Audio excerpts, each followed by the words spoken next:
नमस्कार दोस्तों, myself doctor Praveen, general physician. और मैं आज आपके सामने एक वैश्विक महामारी का एक आसान सा उपाय लेके आप लोगों के सामने उपस्थित हुआ हूँ। कोरोना क्या है, उससे संबंधित लक्षण क्या होते हैं और उससे निजात पाने के घरेलू उपचार क्या हैं, जिससे हमारी इम्यूनिटी बूस्टअप हो सके और हमें ईजिली उससे निजात मिल सके। वो सारी चीज़ें लेके मैं आपके सामने उपस्थित हुआ हूँ और बहुत ही ईजी वे में आप इस बीमारी से बाहर निकल सकते हैं। बात की जाए मेडिसिन्स की, तो जो भी घरेलू नुस्खे हैं आप उनको सर्वप्रथम प्रायोरिटी दें। अब इसमें दोस्तों दो बिंदु निकल के आते हैं कि दवाइयों की आवश्यकता किनको है। और अगर बात करें इनके सिम्टम्स की, तो कोरोना आप सबको पता है ये रिस्पायरेटरी ट्रैक पे अटैक करता है और सबसे ज़्यादा रिस्पायरेटरी लक्षण इसमें उत्पन्न होते हैं, जैसे फीवर, टायर्डनेस, कंटिन्यूअस कफ का बना रहना, loss of smell and test. आपको कुछ समय के लिए आपकी स्मेल और टेस्ट दोनों डिसअपीयर हो जाएंगे और आपको सांस लेने में डिफ़िकल्टी हो सकती है। अगर आगे की बात करें तो कमज़ोरी फील होना, टायर्डनेस, साथ ही साथ हेडेक भी एक लक्षण इसमें देखा गया है। अब अगर नए लक्षणों की बात करें तो उसमें कंजक्टिवाइटिस, स्टमक अपसेट, ये कुछ चीज़ें और सामने दिखाई दे रही हैं। लेकिन क्या इन सब को हॉस्पिटल जाके ही ठीक किया जा सकता है, यह सबसे बड़ा क्वेश्चन है। जी नहीं, इसको आप आसानी से इन सारे लक्षणों को अपने घर पे भी शांत कर सकते हैं होम रेमेडीज से। अब बात करें कैसे नॉर्मल वे में सारी चीज़ें आप होम आइसोलेशन में कैसे टैकल कर सकते हैं। तो होम आइसोलेट रह के जब तक SpO2 आपका 90 से नीचे नहीं आ रहा है, आपको बिल्कुल भी चिंतन की आवश्यकता नहीं है। अगर 90 के नीचे आपका SpO2 जा रहा है तभी आपको हॉस्पिटलाइज होने की आवश्यकता है।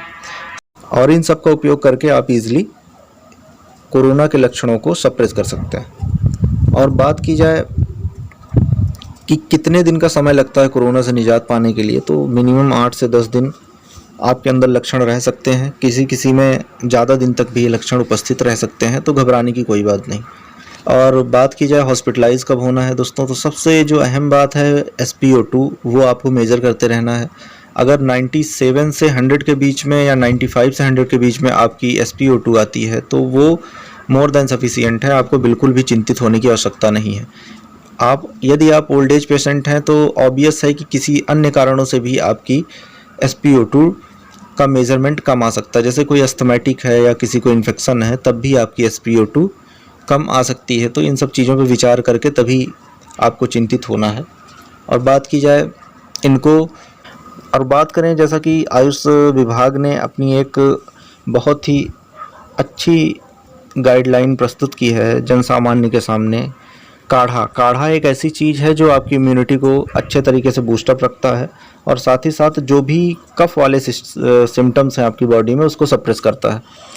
काढ़े में आप दालचीनी, मुलेठी, गिलोय, तुलसी, हल्दी, ये सारी चीज़ें यूज़ कर सकते हैं जो इजीली आपके इन्वायरमेंट में अवेलेबल होती हैं, जिसके लिए आपको ज़्यादा कुछ प्रयास नहीं करना है।